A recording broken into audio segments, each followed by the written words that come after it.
Hello everyone and welcome back to your channel the economics hub. आज की इस video में हम लोग बात करेंगे माइक्रो इकोनॉमिक्स क्लास 11th का टॉपिक, जिसका है consumer equilibrium and utility analysis. तो आइए बिना टाइम वेस्ट करे स्टार्ट करते हैं माइक्रो इकोनॉमिक्स चैप्टर नंबर 3। सबसे पहले हम बात करेंगे कंज्यूमर इक्विलिब्रियम के, उसकी यूटिलिटी एनालिसिस। तो समथिंग अबाउट कंज्यूमर, सबसे पहले कंज्यूमर समझते हैं क्या होता है। कंज्यूमर एक इकोनॉमिक एजेंट होता है, सबसे पहले आपको याद रखना है, ये एमसीक्यू में आ सकता है, जो अपनी नीड्स को, अपने वांट्स को सेटिस्फाई करने के लिए, अपने गुड्स एंड सर्विसेज को सेटिस्फाई करने के लिए किसी ना किसी कमोडिटी का कंजम्पशन करता ही करता है। और इकोनॉमिक एजेंट मतलब वो कोई भी चीज़ परचेज खरीदेगा या सेल करेगा, तो उसके लिए उसके बीच में मनी का ट्रांजेक्शन जरूर होगा, इसलिए इसको बोला गया है इकोनॉमिक एजेंट। कंज्यूमर क्या होता है? Consumer behaviours refers to the way in which consumer spend their income. जिस तरीके से कंज्यूमर अपनी इनकम को स्पेंड करता है, इनकम को इकोनॉमिक्स में हम वाई से डिनोट भी करते हैं। तो एक कंज्यूमर अपनी इनकम को अलग अलग कमोडिटीज़ पे खर्च करता है। जैसे एक कंज्यूमर ने वीट खरीदा, राइस खरीदा, पल्सेस खरीदी, एप्पल खरीदा, ऑरेंजेस खरीदा, जो जिससे उसे सेटिस्फेक्शन मिल रहा है वो उस कमोडिटी को क्या कर रहा है, ज़्यादा कंज्यूम कर रहा है। ठीक है, तो this is called all about consumer. Clear हुआ?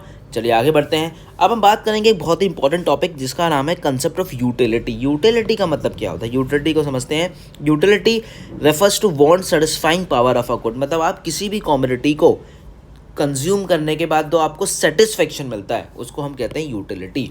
Utility refers to the want satisfying power of a good. किसी भी गुड को कंज्यूम करने के बाद जो आपको सेटिस्फेक्शन मिलता है उसको यूटिलिटी बोलते हैं। और यूटिलिटी को हम मेज़र करते हैं, याद रखिएगा, यूटिल्स में। किस में मेज़र करते हैं? यूटिल्स में। ये 1 मार्क्स में क्वेश्चन कई बार एमसीक्यू के बेस पे या फिल इन द ब्लैंक्स के फॉर्म में आया है। ठीक है, तो कंसेप्ट ऑफ यूटिलिटी क्या होता है ये समझ में आया। यूटिलिटी को किस में मेज़र करते हैं? यूटिल्स में समझ में आया है। अब यूटिलिटी को मेज़र करने के 2 तरीके होते हैं, एक number 1 cardinal and number 2 is ordinal. बहुत सिंपल सा होता है, ये कई बार पूछा गया है। कार्डिनल एंड ऑर्डिनल क्या होता है? बहुत ही सरल शब्दों में आपको समझाता हूँ। कार्डिनल का मतलब होता है जब हम किसी चीज़ को नंबर्स में मेज़र करते हैं। जैसे मैंने 4 ग्लास पानी पिया, 1 glass of water, 2 and 3 and 4 and 5, जितना भी मैंने पिया, तो मैं इसको किस में यूटिल्स कर रहा हूँ, किसको मेज़र कर रहा हूँ? टर्म्स में मेज़र कर रहा हूँ, मतलब नंबर्स में मेज़र कर रहा हूँ। मैंने आपसे पूछा आपकी क्लास में कितने बच्चे हैं, तो आपने कहा सर हमारी क्लास में 50 स्टूडेंट्स हैं। तो आपने बताया मुझे ये आंसर किस में दिया है? कार्डिनल में। जब हम किसी चीज़ को नंबर्स में मेज़र करते हैं उसको बोलते हैं हम लोग कार्डिनल यूटिलिटी। क्लियर हुआ बात?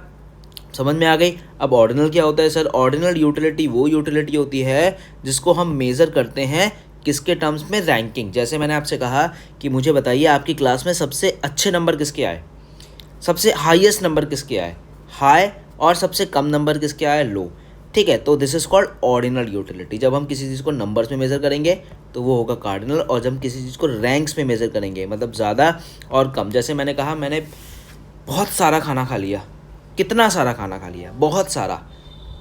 अब मैंने बहुत कम खाना खाया, मुझे खाना कम पसंद आया, मैंने कम खाना खाया। मुझे खाना बहुत पसंद आया तो मैंने ज़्यादा खाना खाया। तो ये क्या हुआ? हम ऑर्डिनल में बात कर रहे हैं। मैंने कहा मैंने 4 चपाती खाई, मैंने 3 चपाती खाई, मैंने 2 चपाती खाई, मैंने 2 ब्रेड खाई, तो हम किस में मेज़र कर रहे हैं? ऑर्डिनल में मेज़र कर रहे हैं। ठीक है, जो कार्डिनल का कंसेप्ट है वो अल्फ्रेड मार्शल ने दिया था, और जो ऑर्डिनल का कंसेप्ट है वो जे.आर. हिक ने दिया था। ये आपको पता होना चाहिए। तो कार्डिनल आपको समझ में आ गया, 2 तरह से होता है कार्डिनल एंड ऑर्डिनल, ये भी आपको समझ में आ गया। यूटिलिटी आपको समझ में आ गया। क्लियर है? चलिए आगे बढ़ते हैं। Next we have total utility and marginal utility. अब ये क्या होता है sir? Total utility and marginal utility. Total utility हमने पढ़ा भी क्या होता है, किसी भी कमोडिटी को कंज्यूम करने के बाद जो हमें कंजम्पशन मिलता है।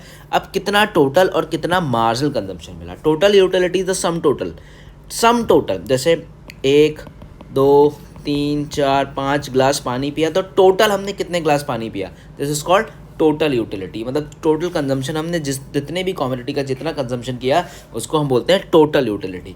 It is the sum total of all the utility derive from the consumption of all the unit. किसी भी यूनिट को कंज्यूम करने के बाद हमें जो टोटल सेटिस्फेक्शन मिला उसको हम बोलते हैं टोटल यूटिलिटी।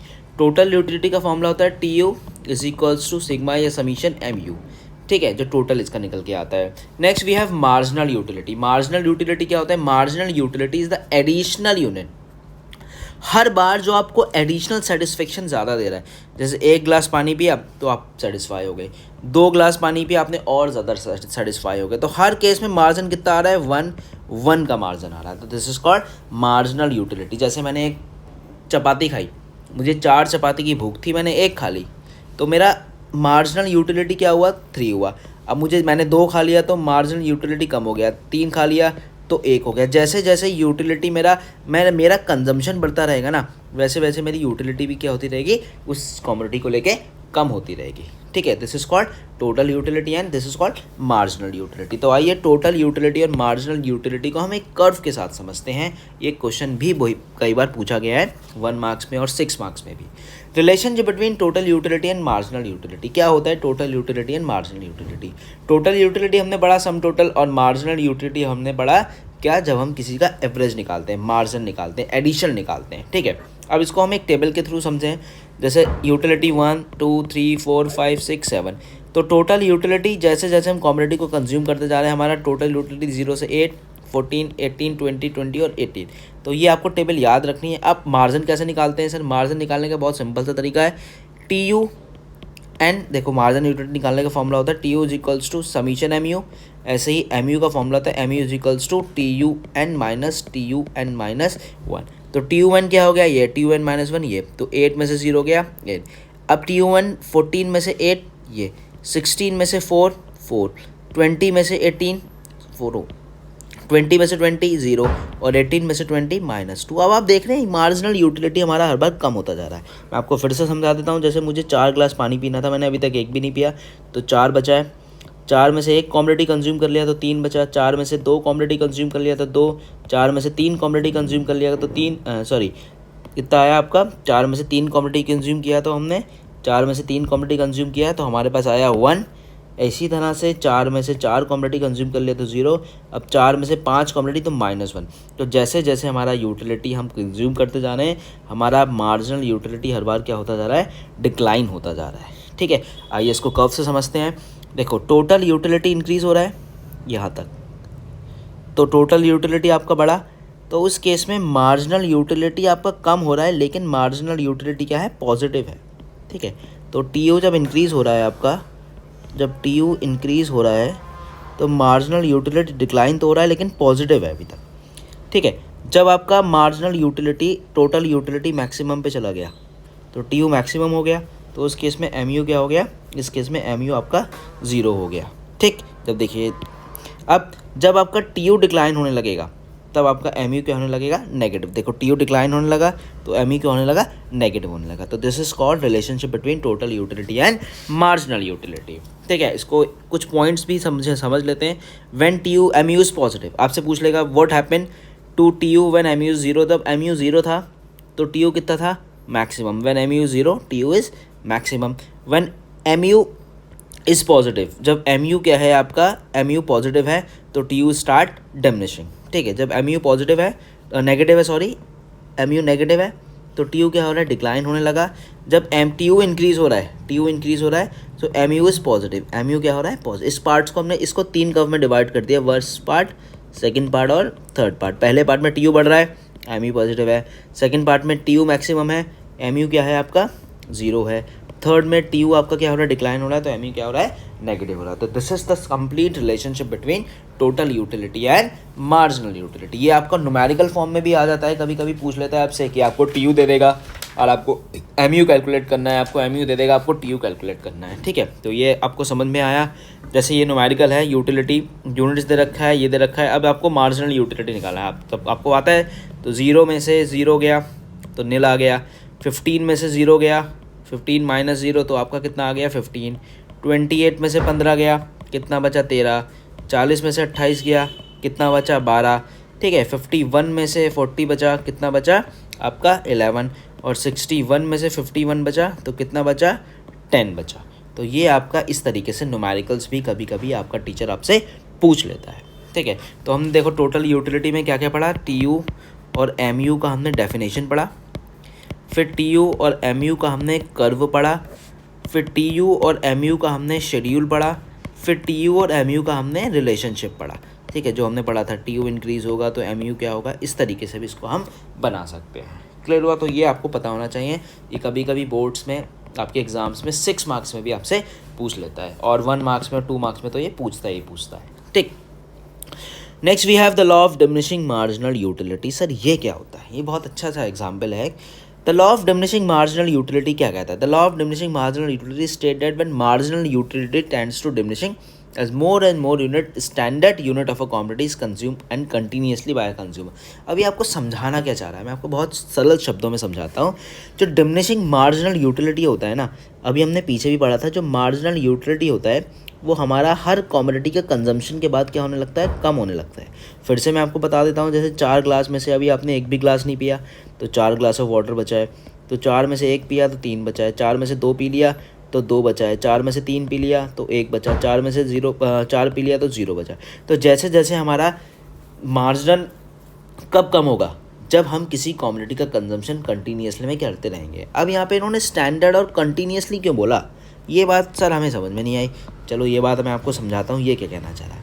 कभी भी आपका मार्जिनल तभी कम होगा जब आपको एक स्टैंडर्ड यूनिट ऑफ कॉमोडिटी मिलेगा। जैसे आपको बहुत तेज़ प्यास लग रही है, आप कम से कम 4 ग्लास ऑफ वाटर को कंज्यूम कर लेंगे, बट आपको क्या करा जा रहा है, स्पून ऑफ वाटर दिया जा रहा है, आपको एक चम्मच से पानी पिलाया जा रहा है। तो इस केस में मार्जिनल यूटिलिटी कम होगी? नहीं, इस केस में आपकी यूटिलिटी और क्या हो जाएगी, बढ़ जाएगी। जैसे हम कहीं ट्रैवल कर रहे हैं, हमें बहुत तेज़ भूख लग रही है, कहीं से खाने की स्मेल आ जाती है, तो हमारी यूटिलिटी और क्या हो जाती है, इंक्रीज़ हो जाती है। हमें लगता है जल्दी से मिल जाए, जल्दी से मिल जाए।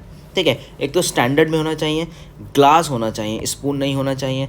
कंटिन्यूसली जैसे आप स्कूल से घर गए, आपने मम्मी से कहा मम्मी मुझे भूख लग रही है, तो 4 चपाती आप खाते हैं। अब क्या हुआ, आपको मम्मी ने कहा बेटा एक अभी खा लो, आटा ख़त्म हो गया, एक कल खा लेना। तो क्या आपका मार्जिनल यूटिलिटी उस केस में कम होगा? नहीं, आपका मार्जिनल यूटिलिटी उस केस में क्या होगा, इंक्रीज़ होगा, क्योंकि आपको ना तो स्टैंडर्ड यूनिट ऑफ कॉमोडिटी मिला और ना ही कंटिन्यूस वे में मिला। तो इस केस में मार्जिनल यूटिलिटी क्या होगा, आपका कम होने की जगह और इंक्रीज़ हो जाएगा। समझ में आ गई बात? ठीक है, इसके 2 बेसिक अजम्पशन होते हैं, वही जो हमने ऊपर पढ़े। स्टैंडर्ड यूनिट होना चाहिए कॉमोडिटी का, standard unit cup of T not a spoon of T, glass of water not a spoon of water. ठीक, और कंजम्पशन जो है कॉमोडिटी का कंटिन्यूस होना चाहिए। ऐसा नहीं है एक तो मॉर्निंग में मिल गई, एक नेक्स्ट मॉर्निंग मिल रहा है, तो ऐसा नहीं होना चाहिए। ठीक, तो ये इसके 2 बेसिक अजम्पशंस हो गए। अब एक्सेप्शंस भी होता है कॉमोडिटी टोटल मार्जिनल यूटिलिटी का। सर वो कैसे होता है? अब देखो, अब हमें किसी कॉमोडिटी को मिल जाता है ना, तो हमारी सेटिस्फेक्शन कम हो जाती है। जैसे मुझे कोई चीज़ नहीं मिल रही थी, मुझे वो चीज़ मिल गई, तो ठीक है, अब मार्जिनल यूटिलिटी ऑटोमेटिकली कम हो गई। लेकिन कुछ लोगों के लिए ना, कुछ केसेस में, एक्सेप्शन केसेस में मार्जिनल यूटिलिटी कम ही नहीं होता है। जैसे एक ड्रंक पर्सन है, एक शराबी है, उसे कितनी भी तुम पिला लो, उसकी मार्जिनल यूटिलिटी क्या कम होगा? उसे और चाहिए और चाहिए, मार्जिनल यूटिलिटी उसका कम ही नहीं होगा। वो कहेगा एक और एक और एक और एक और। तो देखिए, consumption of in case of drunk people, एक शराबी के लिए शराब जो है वो उसकी मार्जिनल यूटिलिटी कम नहीं कर रही है और बढ़ा रही है। ठीक, ऐसे ही कोई है, एक अच्छा बंदा, एक बुरा बंदा, एक कलेक्शन ऑफ बुक करता है। सपोज़ मुझे बुक्स कलेक्ट करने का बहुत शौक है, तो मैं चाहता हूँ ये भी खरीद लूँ, वो भी खरीद लूँ, ये वाली बुक भी ले लूँ, वो वाली बुक भी ले लूँ। किसी को कॉइन्स कलेक्ट करने का शौक होता है, तो वो सोचता है यहाँ से भी कॉइन कलेक्ट कर लूँ, यहाँ से भी कॉइन कलेक्ट कर लूँ। तो इसके दोनों केस में जो मार्जिनल यूटिलिटी है ना, इन दोनों केस में मार्जिनल यूटिलिटी कम नहीं हो रही है, इस केस में मार्जिनल यूटिलिटी क्या हो रही है, और ज़्यादा इंक्रीज़ हो रही है। क्यों? और ये कौन सा केस है? ये एक्सेप्शन का केस है, ये आपको याद रखना है। This is the case of exception. Law of diminishing marginal utility ये कहता है कि एक तो स्टैंडर्ड यूनिट में कॉमोडिटी कंज्यूम करना चाहिए और कंटिन्यूस वे में होना चाहिए। अगर ऐसा नहीं होगा तो मार्जिनल यूटिलिटी कम होने की जगह और क्या हो जाएगी, आपकी इंक्रीज़ हो जाएगी। तो this is called the law of diminishing marginal utility. इस चैप्टर में कुछ चीज़ें बहुत इंपॉर्टेंट है, आप ध्यान से उन चीज़ों को पढ़िएगा। जैसे मैंने आपको बताया, अभी मैं आपको फिर से बता देता हूँ, TU और MU का रिलेशन, कार्डिनल एंड ऑर्डिनल की डेफिनेशन, और the law of diminishing marginal utility, ये वाला लॉ। ठीक है, समझ में आई वीडियो?